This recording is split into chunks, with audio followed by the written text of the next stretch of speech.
mata biyu ai ya tsallaka wannan layi ba za ta zo ta masa mutum hajiya saboda haka wanda suke magana na cewa ya je ko an ɗauki wani wanda ya auri ƴar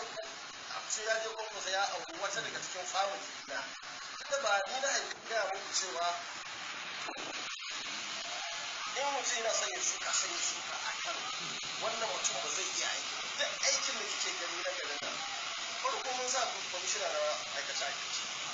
amma daga baya muka gane ba zai iya yi sai da muka ɗauko abba muka dasa shi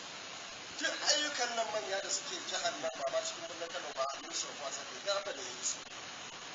abba ya fi ni baƙin ciki da aka ki ci gaba da ayyukan nan kullum maganarsa shine aikin nan in yi wani ibin tsaki wani lokacin ce ba ta shi gaba ne saboda ganin yadda biranen nan namu da muka soma an basu wannan hanya ta jakar da aka fara ambata ganin sabon gari ambata gine-ginen jami'a na north west an basu hanyoyi manya-manya ga sunan a gari cikin dalar nan dubi wannan hanya ta shekka salga da sauran manya-manyan hanyoyi an basu wutar lantarki ta mutu duk aikin abin amma kirkiri makamanci irin taka irin salga tana a hanyar gudu ba kirkiri irin makamanci irin gadojin ka wallahi salamata kika da mini sai na yi biyu a garin nan zan je in shiga kududdufi Allah ina gaya miki cikin jona kallon fuska ta kina gaya min irin wannan magana duk wanda ya gaya min irin wannan magana wallahi sai kiwon kifi a garin nan yana girma sanata ana ganin cewa kamar da ma imanin siyasa a jihar Kano uku ne da gidanka da kuma gidan Sardauna ga gidan shi gwamna ne shi kuma dole siyasar sai bangare biyu sun haɗe kai yanzu an ja gefe an baka kai kuma sun haɗe ana ganin kama ba za ka iya baya mutanen da kanan nan ba za su zaɓi wani gida ko na za su zaɓi mutane wanda su kusa wannan gwamnati ta kasa za ta iya tunda ta kasa ba za ta iya ba dole a nemi waɗanda za su zo su yi su aiki wani sai kuma yanzu abinda muka ɗauko mana gaya babban abin da ni ne ta addu'a ya sama da shekara uku shine Allah ka bani mutumin da zai zo ya kula da mutan jihar Kano da na yi addu'a Allah ya sa wanda za a samu ka a samu mutum wannan shine addu'a kuma duk wannan abubuwa da aka yi wannan ɗan takara da muka sa kuma ba ni na sa ba ni wanda yake kai na sa duk wanda yake cikin kokan ya sani ni kadai na zo da dabbi sai dai abinda ba a rasa ba domin ya kace je ne amma kenan saka wanke al'umma yau kenan ake zargi cewa preja ce da saka da dole mutum daga ci ba da shi kuma preja jama'a ce da saka da duk na dauki komai abin da yasa aka fitar da dabbi da bari sai muke kwankwasiya ta zauna uwa daya uba daya ba a cire kowa ba kowa ya bada gudunmawa akan wannan ne ni na gaya masa na ce in muka ba wani kai ka fita saboda haka ba ma son kowa ya fita ba za ka yi kwamishina ba za ka yi sanci ba amma idan muka baka ni kuma ina so ka rike mana kowa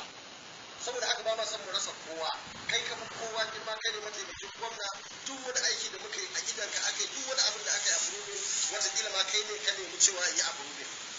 saboda haka wannan shi ne dalili to da ya zo sai ya ɓata tsarin su da ya rike ga baki ɗaya ya zama babba ba shi ne gaskiyar cewa zai rike wannan ba da Allah ya sa wannan bawan Allah ya rike mu gaba ɗaya yanzu ba sai mu zo gudanar da fitar da ta in cutar da 2023 ta zo Allah ya kai mu sai mu ce da shi wanda ka gani zai gaje ka yanzu kai ne a gurin kai ka san su amma aka zo abubuwan nan duk aka bata su saboda haka duk lokaci da ya zo zamani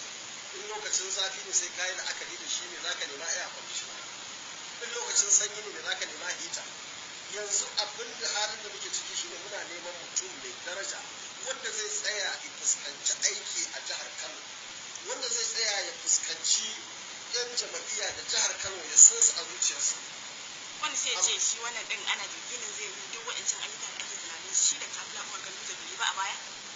wani sai ce shi wannan da aka fitar wannan dan takarar ana da yakinin duk zai yi ayyukan da ake tunanin an tura ganduje a bigirin kuma bai yi ba yake tabbata sai na aiki da kika ga shi nan ga su gadoji nan su zuwa ta ce yayi wannan ayyukan kai al'umma ba su ba kuna faɗan fa guraren kiwon kifin Allah ne kun sani sai ta kana da yakinin wanda haɗin nan da kai al'umma jihar Kano ba su karɓe su kai bisa wannan haɗin haɗin da kai kana da yakini ai ko na ce ma 100% ka taɓa ganin siyasa 100% ai ba za ta yi ba amma kana da muka tsayar wani sai ya ce bai yarda ke ba in shi muka tsayar sai wani ya ce bai yarda ba musamman ma ni ma na tsaya firamare na yi na ko ai lissafi ce siyasa ka buga lissafin ka ga cewa kuna cikin lissafi da su ai mun lissafin na Allah na tuba inda ba dan ma wani abu ba sai wani abu ma amsar ai kawai dan kotu zaka to ga misali ai da ka ce da ma 2019 za a nade kafar wando amma ka ce talakan jihar Kano ne za su nade wannan kafar wando sai aka ga ka zo kai wannan combination kamar ana tunanin za ka tsaya ka tsabe waɗanda ko kafin a zo a kada kuri'a amma kawai za a iya cewa ka kawo zabi a jihar Kano zabe Allah ya ba mu ci muna neman ko an za mu ci su mu zauna lafiya da su idan muka yi kuskure muka sa wanda muke ganin in an zo an samu matsala ranmu zai ɓaci mun kuskure to ya zo mun shiga matsala amma idan ka sa waɗanda kake ganin za su yi abin da duk jama'ar jihar Kano suke so domin za a kai duk wanda suke cewa a sa wani a sa wancan a sa wani in ka sa wani da an samu matsala za a ce kai ne kasa yanzu ai magana ce ta wane ne abin da aka shigo kenan inda Allah ya sa wannan ya fi tasiriyarci ga ni ma kaga yanzu ba wata matsala ina so in dakata nan saboda yau muna screening na so in kwana a garin nan na so mu tattauna da sauran jama'a amma yau ana can Abuja ana screening yan takarar shugaban kasa saboda haka zan